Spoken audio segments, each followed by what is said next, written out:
Guys, it's time to rank some eyeshadow palettes. If you want to see me talk about 10 palettes, rank them from worst to best palette of the month of October, then just keep watching. If you guys are new to my channel, welcome. My name is Karen Harris. I like to film tan girl friendly makeup videos here on YouTube.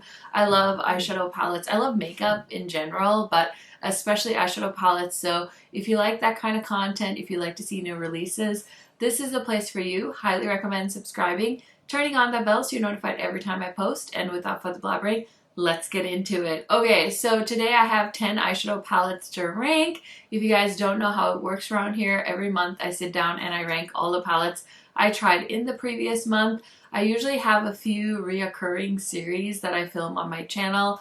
I've been really struggling to stay on task the last few months, so I do apologize if you're used to seeing like my anti-hauls and stuff like that. I don't know what's going on in the last few weeks of 2024 here, but it's a race. It's a race. It's a sprint more than a marathon. We're like running full force towards the end of the year, and I have so many palettes still that I want to test out. So who knows? Who knows? I'm just like mentally preparing you guys to expect the unexpected as the end comes near, but I did manage to find some time to sit and rank the 10 palettes I tried in the month of October. So let's go ahead and talk about them now. So there really isn't a rhyme or reason of how I rank these other than it's just like my feeling, how I feel about the color story. Is it something unique to the market, or have we seen this like a 10 times over type deal? So in 10th place, I had to give it to the ColourPop and Frosty collab. I think this is a cute palette. I just don't think it's the palette for me. It's a very cool tone palette, and I just personally don't love cool tones, but you are getting some really pretty shades in here if you like this type of color story. The formula is really nice, and it does contain, I think, like 2 or 3 multi-chromes. So I feel like ColourPop did a really great job with this palette. It's just not my favorite, so that's why I'm ranking it in the 10th spot. I did do a video with this collection, so if you want to see it, it's on my YouTube channel, and they did send me the collection, which is why I ended up trying it. So it was fun to get outside my comfort zone, but definitely not a favorite palette of mine from October. Okay, another palette. This is an old palette, but I finally tried it. I had bought this during one of the Sephora sales, and of course, in true Karen Harris fashion, it took me forever to get around to trying this, and I did, and I was honestly not that impressed by this palette. This is the Blooming Romance palette from Dani Myrix. It's the Groundworks 2 palette. So she has a more neutral palette, and then this is the more rosy palette. These palettes are basically multi-use, so you can use them on your cheeks, on your lips, on your eyes, on your eyebrows, wherever you want. And I was just curious about this. Now, the bigger pan is the cream product, and then the powder is over here on the side. These pans are quite tiny, so I don't know how you're supposed to get like a full-size brush in any of those pans, but it is quite challenging. I know that Dani Myrix is a pro makeup artist, and I love her makeup usually, but this one I feel like for like 60 something dollars, it wasn't worth it. I wish I had tried it sooner so I could have returned it, because honestly it's just not my favorite, and yeah, I feel like I just have better rosy palettes. So that is my honest opinion on that.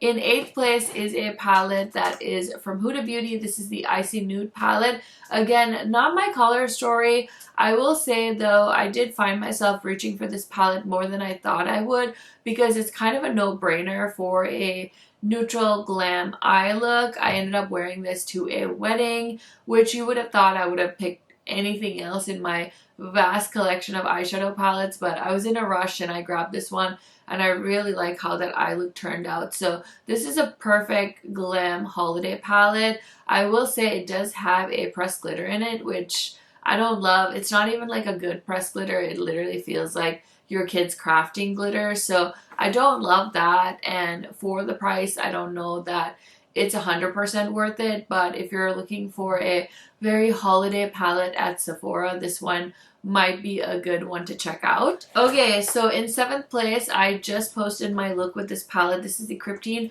Cosmetics Violet Crazy palette. It is back in stock, so if you guys are interested in Crype, they are a newer to me indie brand, and I believe they are a Sea Beauty brand, which I think just means they're made in China or based in China. I'm not 100% sure, but this palette is really cute. It's definitely not as punchy of a palette as what I'm used to, but it's honestly super pretty. It has some really beautiful shimmer shades in it, and if you like those indie quality eyeshadows, you will really enjoy this palette. Now, I feel like I could have interchanged 7 and 6 because in 6th place, I'm going to give it to the Roxa palette. I like purple palettes. I do. They're not like my favorite color to wear on my eyes. I just feel like I have better purple palettes from indie brands. One that comes to mind right off the top of my head is the Bella Beaute Bar and Deanna Nicole eyeshadow palette, the Ultraviolet. So if you're looking for just like a top purple palette, I would recommend that one over this one, but I know some people just love to collect Natasha Denona palettes, as do I, which is why I bought this one. It's fine. It's not bad. It's fine. It's fine. That's all I have to say about it. Not the most unique thing to say, I suppose, but I'm going to give it the 6th spot. In 5th place, I have the Blend Money and Robert Welch collaboration. So this is the Divination palette. I think this is a beautiful palette. Really love the packaging. I think that of all of the collaborations Blend Money has done this year, this is probably my favorite packaging. It just has like the perfect vibe for October. As far as this color story goes, we've got the gradient, we've got some beautiful shimmers, beautiful matte shades. I think that he did a great job with this palette. I just feel like I have their latest collab on my mind, so to me, I can't help but compare those two palettes, and I kind of like that Lynn's X Glisten X Blend Bunny did a smaller eyeshadow palette. I think that was a nice change to break up from all of the kind of bigger collaboration palettes that came out, but I also think it's unfair for me to judge different collaborators' palettes next to each other because obviously they all have their own vision,